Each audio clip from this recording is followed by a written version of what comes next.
My fellow Americans, this is Liberation Day, waiting for a long time.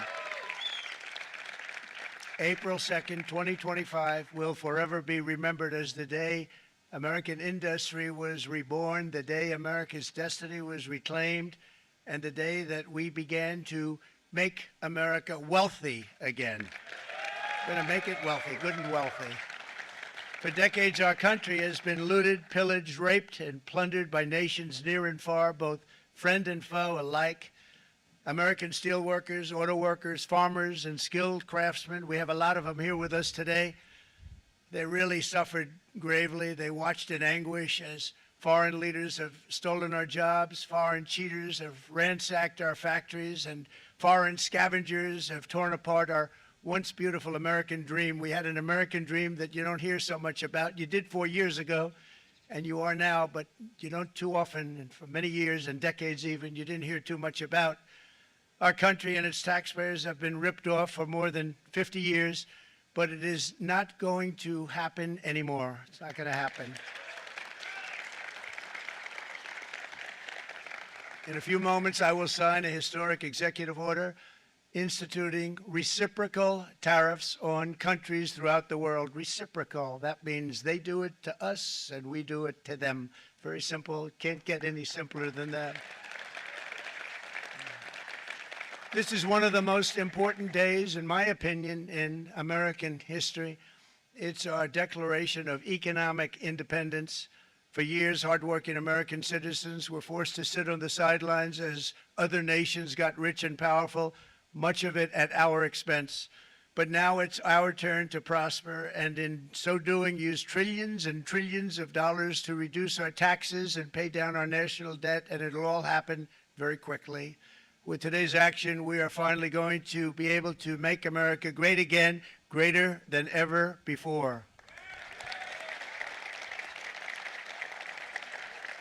Jobs and factories will come roaring back into our country, and you see it happening already. We will supercharge our domestic industrial base. We will pry open foreign markets and break down foreign trade barriers. And ultimately, more production at home will mean stronger competition and lower prices for consumers. This will be indeed the golden age of America. It's coming back, and we're going to come back very strongly. We're pleased to be joined on this momentous occasion by Vice President J.D. Vance. J.D., thank you. Thank you. Thank you very much. Where are you, J.D.? No, that wasn't too hard to find. I was looking, he likes to take a low-key attitude, so usually we sit right in front. He's gaining a lot of confidence, Mike, isn't he? And nearly my entire cabinet is here, as well as Speaker Mike Johnson, who's done an amazing job. And with the great success we had last night in Florida, we have a majority of 7. And 7's like a lot when we had it at 1, right? You've done a fantastic job. And many of the members of the House and Senate are with us. Senators, Congressmen, thank you all for being with us. We appreciate it. For decades, the United States slashed our trade barriers on other countries, while those nations placed massive tariffs on our products and created outrageous non-monetary barriers to decimate our industries. And in many cases, the non-monetary barriers were worse than the monetary ones. They manipulated their currencies, subsidized their exports, stole our intellectual property, imposed exorbitant VAT taxes to disadvantage our products, adopted unfair rules and technical standards, and created filthy pollution havens. They were absolutely filthy, but they always came to us and they said, we're violating, we should pay for it. It's all detailed in a very big report by the U.S. Trade Representative on foreign trade barriers, and I'll just hold it up for you. It's available, and you don't have to pay too much. As I understand it, you'll pay nothing. It's a lot of work for something, actually, because it's a special book. It's frankly, it's very upsetting when you read it, when you see what people have been doing to us for 30 years. This all happened with no response from the United States of America, none whatsoever. But those days are over. Let me offer just a few examples of the vicious attacks our workers have faced for so many years. The United States charges other countries only a 2.4 tariff on motorcycles. Meanwhile, Thailand and others are charging much higher prices, like 60%. India charges 70%. Vietnam charges 75%, and others are even higher than that. Likewise, until today, the United States has for decades charged a 2.5 tariff. Think of that, 2.5% on foreign-made automobiles. The European Union charges us more than 10% tariffs, and they have 20% VATs, much, much higher. India charges 70%, and perhaps worst of all are the non-monetary restrictions imposed by South Korea, Japan, and very many other nations. As a result of these colossal trade barriers, 81% of the cars in South Korea are made in South Korea. 94% of the cars in Japan are made in Japan. Toyota sells 1 million foreign-made automobiles into the United States, and General Motors sells almost none. Ford sells very little. None of our companies are allowed to go into other countries. And I say that, friend and foe, and in many cases, the friend is worse than the foe in terms of trade. But such horrendous imbalances have devastated our industrial base and put our national security at risk. I don't blame these other countries at all for this calamity. I blame former presidents and past leaders who weren't doing their job. They let it happen, and they let it happen to an extent that nobody can even believe. That's why, effective at midnight, we will impose a 25% tariff on all foreign-made automobiles. Thank you. Brian, I'd like to have you come up here for a second, okay? I just see him sitting. He's been a fan of ours, and he understands this business a lot better than the economists, a lot better than anybody. Brian, say a few words, please, would you? Thank you, Mr. President. It's a great honor to have you. Thanks. Thank you, Mr. President. I grew up just north of Detroit, Michigan, in Macomb County, known as the home of the Reagan Democrats. My first vote for president was for Ronald Reagan. I thought that was going to be the best president I ever saw in my lifetime until Donald J. Trump came along. I have watched my entire life, I have watched plant after plant after plant in Detroit and in the metro Detroit area close. There are now plants sitting idle. There are now plants that are underutilized, and Donald Trump's policies are going to bring product back into those underutilized plants. There's going to be new investment. There's going to be new plants built. And the UAW members, and I brought 20 of them with me, they're sitting right over here. We support Donald Trump's policies on tariffs 100%. So, Mr. President, we can't thank you enough. And in 6 months or a year, we're going to begin to see the benefits. I can't wait to see what's happening 3 or 4 years down the road. Thank you, Mr. President. What a great guy. He got it right from the beginning. He got it before almost anybody else. This group over there, they got it too. And, you know, we won the state of Michigan. We won almost all of them. But we won Michigan by a lot, and I want to just thank you all. The auto workers were fantastic. The Teamsters were fantastic. Everyone was pretty good, I will tell you. Thank you very much. I appreciate it. You're going to be very happy very soon, and you probably see what's happening with all of the not only car companies, but car companies in particular. See it with all of the ones they're moving, they're announcing day in, day out. You're seeing it. Nobody's ever seen anything like that. With today's actions, we're also standing up for our great farmers and ranchers who are brutalized by nations all over the world. Brutalized. Canada, by the way, imposes a 250 to 300% tariff on many of our dairy products. They do the first can of milk, they do the first little carton of milk at a very low price, but after that it gets bad, and then it gets up to 275, 300%. So when they're figuring what's Canada charging, they say, oh, about 2%, 3%. But take a look at what happens down the road. When you look a little bit, it's not a pretty picture, and we don't like it, and it's not fair. It's not fair to our farmers. It's not fair to our country. And with countries like Canada, you know, we subsidize a lot of countries and keep them going and keep them in business. In the case of Mexico, it's $300 billion a year. In the case of Canada, it's close to $200 billion a year. And I say, why are we doing this? Why are we doing this? I mean, at what point do we say you got to work for yourselves, and you got to? This is why we have the big deficits. This is why we have that amount of debt that's been placed on our heads over the last number of years, and we're really not taking it anymore. Through non-tariff barriers, the European Union bans imports of most American poultry. You understand? They say We want to send you our cars. We want to send you everything, but we're not going to take anything that you have. Australia bans, and they're wonderful people and wonderful everything, but they ban American beef, yet we imported $3 billion of Australian beef from them just last year alone. They won't take any of our beef. They don't want it because they don't want it to affect their farmers. And you know what? I don't blame them, but we're doing the same thing right now, starting about midnight tonight, I would say.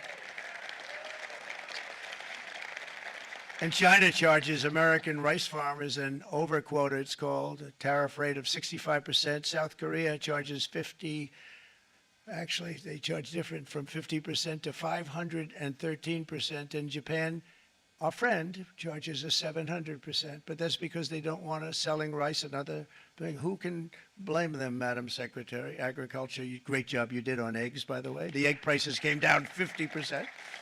You got them down 50%. Once we got involved, they were going through the sky. The egg prices, they were going through the sky, and you did a fantastic job. Now we have lots of eggs, and they're much cheaper, down about 59% now, and they're going down further. We charge 2.8% for so many things that other countries are charging 200%, 300%, and 400% for. If imposing tariffs and protective barriers made nations poor, then every country on earth would be racing to eliminate these policies, and China would be the first on line. They run a very strong country, but they're not first in line, and the American people are paying a very big price. From 1789 to 1913, we were a tariff-backed nation, and the United States was proportionately the wealthiest it has ever been. So wealthy, in fact, that in the 1880s, they established a commission to decide what they were going to do with the vast sums of money they were collecting. We were collecting so much money so fast, we didn't know what to do with it. Isn't that a nice problem to have? What do you think, Marco? Good problem? Marco would love that problem. But we don't have that problem anymore, but we're not going to have it very much longer, I will tell you. But they collected so much money, they actually formed a commission to determine what they were going to do with the money, who they were going to give it to, and how much. Then in 1913, for reasons unknown to mankind, they established the income tax so that citizens, rather than foreign countries, would start paying the money necessary to run our government. Then in 1929, it all came to a very abrupt end with the Great Depression. And it would have never happened if they had stayed with the tariff policy. It would have been a much different story. They tried to bring back tariffs to save our country, but it was gone. It was gone. It was too late. Nothing could have been done. It took years and years to get out of that depression, far longer than even FDR had that office right over there for a long period of time. The ramp system, it's rather intricate, was built because of him, and every time you walk up, you think of him, and he did a great job in many ways, but it lasted long beyond his terms, as you know. But it's not too late any longer, and we're going to start being smart, and we're going to start being very wealthy again. We're going to be wealthy as a country because they've taken so much of our wealth away from us. We're not going to let that happen. We truly can be very wealthy. We can be so much wealthier than any country. It's not even believable, but we're getting smart. Nearly a century later, in the face of unrelenting economic warfare, the United States can no longer continue with a policy of unilateral economic surrender. We cannot pay the deficits of Canada, Mexico, and so many other countries. We used to do it. We can't do it anymore. We take care of countries all over the world. We pay for their military. We pay for everything they have to pay. And then when you want to cut back a little bit, they get upset that you're not taking care of them any longer. But we have to take care of our people, and we're going to take care of our people first. And I'm sorry to say that. And today we're standing up for the American worker, and we are finally putting America first.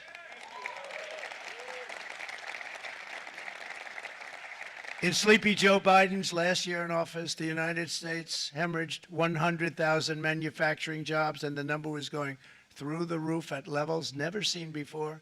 And our trade deficit reached a record $1.2 trillion, which is unheard of. Since the beginning of NAFTA, the worst trade deal ever made, it was a horror show. I was able to terminate it. They all said you'd never be able to get it out. We had to get approval from Congress to get it terminated. We had to live with that deal. It was the worst trade deal ever made by far. But since the very beginning of NAFTA, our country lost 90,000 factories. Think of what that is, 90,000. Think about putting a map up and putting tax on it. You wouldn't have enough room. 90,000. I said, is that possible? We had it checked 4 different times, and it was actually somewhat higher than that. And 5 million manufacturing jobs were lost while racking up trade deficits of $19 trillion. That was the worst trade deal ever made. As a result of these gigantic losses, foreign nations now own $26 trillion more of American assets than think of this, than the Americans own of their own foreign assets or other foreign assets. The United States can no longer produce enough antibiotics to treat our sick. We have a tremendous problem. We have to go to foreign countries to treat our sick. If anything ever happened from a war standpoint, we wouldn't be able to do it. We import virtually all of our computers, phones, televisions, and electronics. We used to dominate the field, and now we import it all from different countries. A single shipyard in China now produces more ships every year than all of the American shipyards combined. Think of that. And it was a business that we used to dominate. We used to dominate it totally. In short, chronic trade deficits are no longer merely an economic problem. They're a national emergency that threatens our security and our very way of life. It's a very great threat to our country. And for these reasons, starting tomorrow, the United States will implement reciprocal tariffs on other nations. It's been a long time since we even thought of that. We used to think about it a lot. We didn't think about it for many decades, and you see what's happened. For nations that treat us badly, we will calculate the combined rate of all their tariffs, non-monetary barriers, and other forms of cheating. And because we are being very kind, we're kind people, very kind. You're not so kind when you got ripped off with your salaries. My auto worker friends and my Teamster friends and all of the unions that typically voted Democrat, they're not voting Democrat anymore because worker, whether union or non-worker, they're for the Republicans now. That's what happened. But we will charge them approximately half of what they are and have been charging us. So the tariffs will be not a full reciprocal. I could have done that, yes, but it would have been tough for a lot of countries. We didn't want to do that. I'd like to see the chart if you have it. Could you bring it up, Howard? This is our great Secretary of Commerce, Howard Lutnick. Thanks, Howard. So if you look at that, China, first row, China, 67%. That's tariffs charged to the USA, including currency manipulation and trade barriers. So 67%, I think you can, for the most part, see it. Those with good eyes, with bad eyes. We didn't want to bring, it's very windy out here. We didn't want to bring out the big charts because it had no chance of standing. Fortunately, we came armed with a little smaller chart. So 67%, so we're going to be charging a discounted reciprocal tariff of 34%. I think, in other words, they charge us, we charge them less. So how can anybody be upset? They will be because we never charge anybody anything, but now we're going to charge. European Union, they're very tough, very, very tough traders. You know, you think of European Union, very friendly. They rip us off. It's so sad to see. It's so pathetic. 39%, we're going to charge them 20%, so we're charging them essentially half. Vietnam, great negotiators, great people. They like me, I like them. The problem is they charge us 90%. We're going to charge them 46% tariff. Taiwan, where they took all of our computer chips and semiconductors. We used to be the king, right? We were everything. We had all of it. Now we have almost none of it, except the biggest company is coming in. We're going to end up with almost 40%. Lee Zeldin's working to get their approvals. And it's an amazing company. Mr. Wei, of one of the great companies of the world, actually. They're coming in from Taiwan, and they're going to build one of the biggest plants in the world, maybe the biggest for that. But 64%, we're going to charge them 32%. Japan, very, very tough, great people. And again, I don't blame the people for doing it. I think they're very smart in doing it. I blame the people that sat right in that Oval Office, right over there, right behind the Resolute desk or whichever desk they chose. Japan, 46%. They would charge us 46%, and much higher for certain items like cars, you know, little items like cars. 46%, we're charging them 24%. India, very, very tough, very, very tough. The Prime Minister just left, and he's a great friend of mine, but I said, you're a friend of mine, but you're not treating us right. They charge us 52%. You have to understand, we charge them almost nothing for years and years and decades, and it was only 7 years ago when I came in, we started with China and charged them. We took in hundreds of billions of dollars from China in tariffs, and they understood, honestly. President Xi understood. He said, look, I understand. And the other countries, and they all understand. We're going to have to go through a little tough love, maybe, but they all understand. They're ripping us off, and they understood it. Prime Minister of Japan, Shinzo Abe. He was a fantastic man. He was unfortunately taken from us, assassination. But I went to him and I said, Shinzo, we have to do something. A trade is not fair. And he said, I know that. I know that. And he was a great gentleman. He was a fantastic man, but he understood immediately what I was talking about. I said, Shinzo, we have to do something. He said, I know that. And we worked out a deal, and it would have been a much better deal, but frankly, there were many years left on the deal that was made previous to my getting there, but it was something. If you look at Switzerland, 61% to 31%. Indonesia, Malaysia, Cambodia. Oh, look at Cambodia, 97%. We're going to bring it down to 49. They made a fortune with the United States of America. United Kingdom, 10%, and we'll go 10%. So we'll do the same thing. South Africa, 60%, 30%, and they've got some bad things going on in South Africa. You know, we're paying them billions of dollars, and we cut the funding because a lot of bad things are happening in South Africa. The fake news ought to be looking at it. They don't want to report it. Brazil, 10%, 10%. Bangladesh is 74%. So you see what's going on. Pakistan, 58%. Sri Lanka, 88%. So what we're doing is we're taking not the full, we could take the full 88%. Thanks a lot. He's doing a very good job. How's he doing, all right? I think you better take it with you. It's not going to last very long. He's going to put it, it's going to follow you down with the wind. I brought a hat just in case it got too windy, but here, would anybody like a hat? I'm not giving it to a cabinet. I'm giving it to the auto workers. Come on. Thank you, fellas. Get it. That's it. That's it. They deserve it more than our cabinet. Our cabinet has plenty of hats. But you see the numbers. The numbers are so disproportionate. They're so unfair. At the same time, we will establish a minimum baseline tariff of 10%. You notice that on the chart. And that'll be on other countries to help rebuild our economy and to prevent cheating. So we're going to have a minimum of cheating, and we're going to be very severe on the people that at the gate that watch the tariffs and watch the product coming in, because there's been a lot of bad things happening at the gate because the money is so enormous that you're talking about. There's never been probably anything like it in terms of the enormity, and there are a lot of bad things happen at the people that do the check-in, and they're looking at 10-year jail sentences if they do play. We're going to treat them so good, but if they cheat, the repercussions are going to be extremely strong. Foreign nations will finally be asked to pay for the privilege of access to our market, the biggest market in the world. We're right now the biggest market in the world. We had a great country 4 years ago in terms of the economics. We were doubling up on China. We were doing so well. Nobody was going to catch us, but so much of it slipped away over the last 4 years under Biden. I campaigned on this policy throughout last year, and today that promise was made, and it was also a promise, as you know, that was kept. Promises made, promises kept. To any company that objects to our common sense reciprocal tariffs, again, reciprocal, back and forth, back and forth. And I call this kind reciprocal. This is not full reciprocal. This is kind reciprocal. But what we do is we cut it in half. We charge them. My answer is very simple. If they complain, if you want your tariff rate to be zero, then you build your product right here in America, because there is no tariff if you build your plant, your product in America. And we've seen companies coming in like we've never seen before.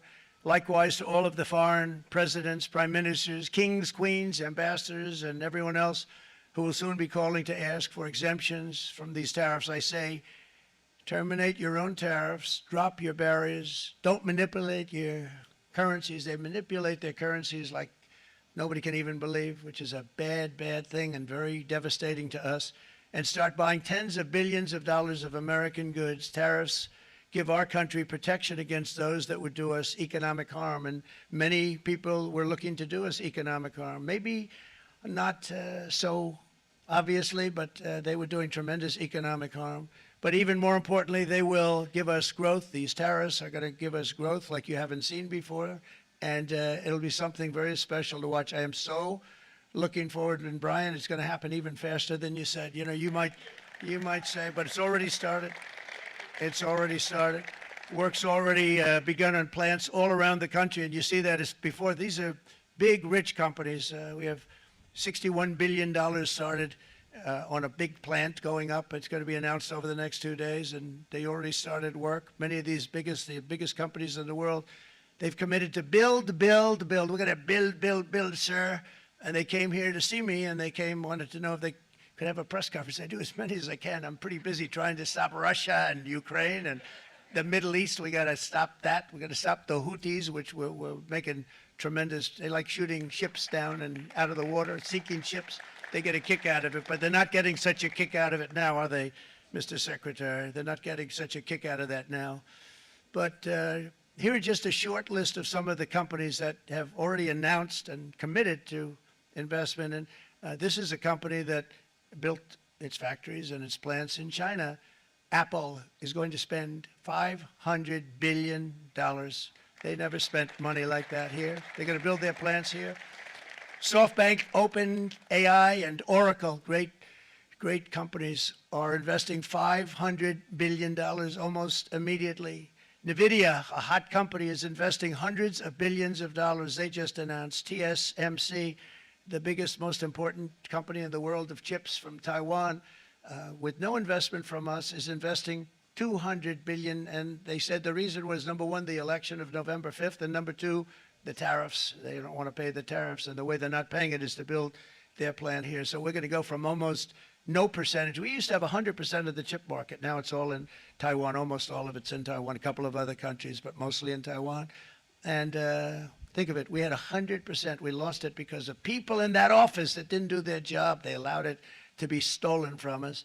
Johnson & Johnson, great company, $55 billion. Eli Lilly, $27 billion. Meta is investing $500 billion. Wow. DeMac is investing $20 billion. CMA, CGM, $20 billion. And then you have Merck and Clarios, Stellantis, General Motors, GE Aerospace, Honda, Nissan, Hyundai are all putting in billions and billions of dollars, and they're committed 100%. So. And we've never had, and this is after 2.5 months. This is after just a short, this all took place as soon as we came out with what everybody wanted to do. You know, I watched a gentleman today on television, he used to work with Lee Iacocca, a very respected automobile person, and he said, you know, because they were asking people, they try and get as many negative people as they can, but they can't find them too much. It's pretty hard to find in terms of what we're doing, especially when they see all this investment. They said, so tell me, what do you think of what Trump is doing from the automobile standpoint? He said, I can't believe it. Somebody is finally, he's an older guy, real pro, really top guy, with Lee Iacocca. He said, I never thought I'd see the day when this would happen, where somebody had the courage to go and do what has to be done. This is transforming our nation. Our entire nation is going to be transformed, not only with the cars, but on every single other item that's built. We're going to become an industrial powerhouse. And he said that so beautifully today. In fact, I'm going to find out, I'm going to get a tape, and Bruce, I'm going to get that tape, and I'm going to send it to you out in Long Island, and you're going to play it for the people. And all your union workers and your non-union workers out there, you got a pretty even split. But we have, so far, it looks like we're going to have about $6 trillion of investments, and you wouldn't do that in years in this country over the last number of years. $6 trillion, and that's going to be much higher by the end of the year. And think of what $6 trillion is. You wouldn't have even a small percentage of that under this other system. We're going to be an entirely different country, and it's going to be fantastic for the workers. It's going to be fantastic for everyone. There will never have been a transformation of a country like the transformation that's already happening in the United States of America. It's an incredible thing to watch, and it's incredible to meet with the top people, people that you read about, very wealthy people, or people that are great managers and executives and presidents of big public companies, and to watch the enthusiasm they have now that they didn't have. They gave up on our country. They went to foreign countries and they built. Companies are pouring into our country at levels never seen before, with jobs and money to follow, and it's really beautiful. In the coming days, there will be complaints from the globalists and the outsourcers and special interests and the fake news. Always, fake news will always complain. But never forget, every prediction our opponents made about trade for the last 30 years has been proven totally wrong. They were wrong about NAFTA. They were wrong about China. They were wrong about the Trans-Pacific Partnership, which would have been a disaster if I didn't terminate it. If I didn't terminate that, United Auto Workers, you would have had no jobs in this country. You would have had no jobs. It was all going to other countries. In my first term, they said tariffs would crash the economy. Instead, we built the greatest economy in the history of the world. And again, I have great respect for President Xi of China, great respect for China, but they were taking tremendous advantage of us, and I commend them for that. I say, hey, if you can get away with it, that's okay. But they understand exactly what's happening, and they probably, most of them are saying it's about time they did something. But and they're going to fight. They're going to fight fair. Everyone's going to fight. It's like I say to the leaders, look, you got to take care of your country, but we have to start taking care of our country now. We can't do what we've been doing for the last 50 years. From the day of my election, the stock market went up in my first term 88%, with NASDAQ going up 155%, more than any president has ever had in any term in office, by far. And I think we're going to blow that away. And maybe the numbers won't show, but I think they're going to show much better than even those numbers. But what you're going to see is you're going to see activity, that empty, dead sites, factories that are falling down. Those factories will be knocked down, and they're going to have brand new factories built in their place. They're not only talking about renovating, they're talking about brand new, the best anywhere in the world, the biggest anywhere in the world. I have a friend who builds car plants, and I said, I want to see the biggest and the best. He said, well, we have to go to Mexico. I said, no, I want to see it in the United States. He said, we're not building them in there. This is a year and a half ago during the campaign. He said, we're not building it. You'd have to go to Mexico.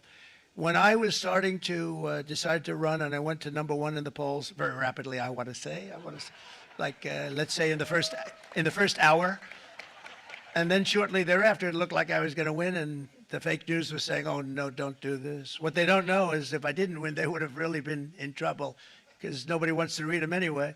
But I tell you what, when it looked like I was going to win, I announced that I was going to be doing exactly what we're talking about today. Great consistency, actually, because I've been talking about it for 40 years, but because I saw what was happening 40 years ago. If you look at my old speeches when I was young, very handsome, my old speeches, and that people would say I'd be on a television show, I'd be talking about how we were being ripped off by these countries. I mean, nothing changes very much. The only thing that changed were the countries, but nothing really changes. But it's why it's such an honor. It's such an honor to be finally able to do this. If you look at China, I took in hundreds of billions of dollars in my term, hundreds of billions. They never paid 10 cents to any other president, and yet they paid hundreds of billions, so much so that Biden couldn't do anything. They wanted to try and terminate it because he had a very special relationship with China. You know what the relationship was? He had a special relationship. But the numbers were so big, that they couldn't do it. So they did ease it up. They did things that they shouldn't have done. They made it a lot more comfortable for them, but they couldn't do it because the numbers were hundreds of billions of dollars, and I did that. And we were on our way to doing something like incredible. And then we had a very bad election happen, a lot of bad things happened. So when I said we got to do it again, I said we have to make it too big to rig, and we made it too big to rig, and we won in records, and it was a monumental win. And it was such an honor to see so many of you, like Brian and your friends, here with us to celebrate, and to more importantly celebrate what we're doing, because that wouldn't be a full celebration if we didn't do this, because this will be an entirely different country in a short period of time. It'll be something the whole world will be talking about it. The critics made the very tired predictions earlier this year, but in February, core inflation dropped to the lowest rate in 4 years, and the price of eggs, as you know, just in a month and a half, we were there for 4 weeks, and the first week I got blamed for eggs. I said, I just got here. They said eggs have gone up at like 250%, and you can't get eggs, and they were going crazy, and I said, I just got here. And then we got to work on eggs, and we got to work on everything, and our great Secretary of Agriculture, you did a fantastic job. Brooke Rollins, she did a fantastic job. And as I said before, the price of eggs dropped now 59%, and they're going down more, and the availability is fantastic. They were saying that for Easter, please don't use eggs. Could you use plastic eggs? I said, we don't want to do that. We want to, and you really came through. It's an amazing job. Thank you very much, Brooke. You did great. But likewise, an old-fashioned term that we use, groceries. I used it on the campaign. It's such an old-fashioned term, but a beautiful term, groceries. It sort of says a bag with different things in it. Groceries went through the roof, and I campaigned on that. I talked about the word groceries for a lot, and energy costs now are down. Groceries are down. Gasoline is way under $3, and people are beginning to be able to buy things and live again. We brought prices way down. We created 10,000 already in a few weeks, new manufacturing jobs, and it was that took place in 1 month, numbers that they haven't seen in a long time. We had virtually no inflation under my term. We had virtually no inflation for 4 years, but after transitioning over to Sleepy Joe, it went from almost non-existent to the highest in the history of our country. They're the highest inflation in the history of our country, brought up by energy and bad spending and bad policy, and a lot of bad things happened. How about allowing millions and millions and millions of people to pour into our country with open borders, where it's so sad to see even now, and I see our great secretary of you have done. Stand up, please, Christy. Stand up. Christy Noem and Tom Homan. These people are doing a great job, but gotten them out in records. We have problems with judges that don't want them to go out. They want Tren de Aragua, and they want MS-13, the most vicious gangs ever. Nobody's ever seen anything like it. Absolute killer gangs. They kill people. They don't even think about it. And we put them out, and we have judges now, radical left judges that they don't want them to go out. They want them to even be brought back. Let's bring them back. You've done a fantastic job, and please thank everybody. Homeland Security, thank everybody. Appreciate it. And we now have a border that's the best border that we've ever had, even better than it was my first term. My first term we did good, but this one we really specialized in. We've done really well. And we had records then. We had the best, safest border. 4 years ago, we had the best border there ever was. And now we have, you've actually matched it and done even better. And we're going to get it down the right way. And we want people, by the way, to come into our country, but we want them to come in through a legal process. We want them to come in legally. We need more people. We need people to run these plants and to help the auto workers and the Teamsters and the non-union people and everybody else. But we need people and the farmers. And we're going to let people come in, but they want to come in. We want them to come in legally. They have to have the capability of loving our country, not people that hate our country. We don't want them in our country. And now we're going to pass the largest tax cuts in American history, and that's where we're relying on Mike and John Thune. And we will not cut Social Security, Medicare, or Medicaid benefits, and the Democrats will, because if they got in, the entire economy would collapse. This country was heading for a collapse under the people that you saw. They were horrible. I think one of the reasons people like the job, I have my highest approval ratings because I think they're comparing me to the worst administration in the history of our country, so I appreciate that at least. But Speaker of the House Mike Johnson and Senate Majority Leader, appreciate it, Mike. John Thune have been fantastic, by the way. But they've been working tirelessly on taking the next step to pass the plan for our one big, beautiful bill. I'd like to name it that if you can. One big, I made that statement about 6 months ago, and everybody calls it one big, beautiful bill. And it will be that. It'll have everything, the big tax cuts and every incentive there is. And it'll be fantastic. And by the way, for the cars, we're asking for an interest deduction on a loan. So if you build the car, only in America we do it, Brian. If the car's not built in America, you don't get the interest rate deduction. But if you build the car in America, if you buy a car, if it's built in America, then you get an interest rate deduction, tax deduction, and that's a big thing. That's going to be a big thing. I think that's going to pay for itself very quickly, that deduction. Never happened. We've never had anything like that before. Somebody said, where do you get the idea? Because it's so basic. You would think that would have happened a long time ago. It never did, and I'm very happy it didn't, because now I can say that was my idea. But we're going to get us closer to the debt extension. We have to get the debt extension passed, and I know you're going to be able to do that, Mike, and it's very important that you do that. And all of the other things that the Senate budget plan gives us, along with working, because I know they're working together, John and Mike, and the two bills are going very well together. We need to get our shared priorities done, including certain permanent tax cuts. We want the tax cuts to be permanent, spending cuts, energy and historic investments in defense, border, and so much more. We're covering everything. These will be phenomenal. There'll be no bill like this going to straighten. One bill is going to straighten out our country for many, many years to come. And we said, let's just do it and let's get it done. And some guys will love it and some guys will like it a little bit less because they're not getting what they were exactly looking for, but they're getting a lot. They'll never, if we get this done, it'll be the most incredible bill ever passed in the history of our Congress and Senate and congressmen, the senators and the congressmen, many of whom are here today, will be very proud of themselves. I really believe that it's going to set us on a whole new prosperous path. We're going to cut spending and right-size the budget back to where it should be. We're going to do that very strongly. Thank you, Rick. Thank you, John. Thank you. Oh, look at all of our senators over there. Oh, boy, that's a nice group of people. But I won't like them so much if they don't get this bill done. That's a great group, and Congressman, thank you very much. I appreciate it. Tremendous people. The Senate plan is my complete and total support, and the House plan likewise is very similar. They're moving along pretty much at the same clip, and as soon as you're ready, you'll show it to me, and I'm sure it'll have my support, Mike. Every Republican congressman and senator must unify. We have to unify. We can't be separated. We have to get it done. We have to get absolutely everything we can, and we have to take care of the American people. That's the only thing that matters. We have to take care of the American people first. We need to pass this bill immediately, get it done, including debt extension. From this day on, we're not going to let anyone tell us that American workers and families cannot have the future that they deserve. We're going to produce the cars and ships, chips, airplanes, minerals, and medicines that we need right here in America. The pharmaceutical companies are going to become roaring back. They're coming roaring back. They're all coming back to our country because if they don't, they got a big tax to pay. And if they do, I'll be very happy, and you're going to be very happy, and you're going to be very safe. We're going to build our future with American hands, with American heart, American steel, and we're going to build it with American pride like we used to.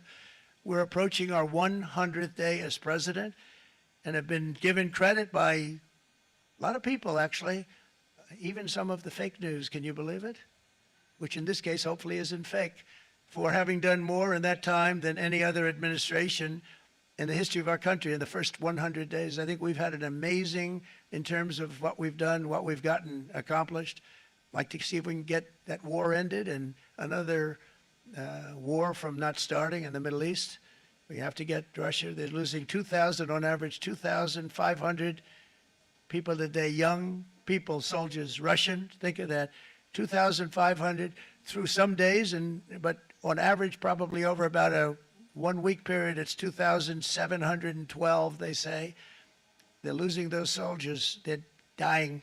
They're being decimated. And they're not from our country, but they're from other countries. But they're human beings. They're from Russia. They're from Ukraine in this period, most of them. And we're going to get it stopped. It's a senseless war that would have never happened if I was president, and it shouldn't be allowed to go on. And I think we're being given good cooperation by Russia and by Ukraine, but we have to get it stopped. It's humanity. It's humanity. It's a terrible thing. This will be a very big moment. I think you're going to remember today. It's going to be a free nation that we're dealing with. We're going to have a very free and beautiful nation. It's going to be Liberation Day in America, and it's going to be a day that hopefully you're going to look back in years to come and you're going to say, you know, he was right. This has turned out to be one of the most important days in the history of our country. God bless you and God bless America. Thank you, everybody. Thank you very much. Thank you. Thank you very much.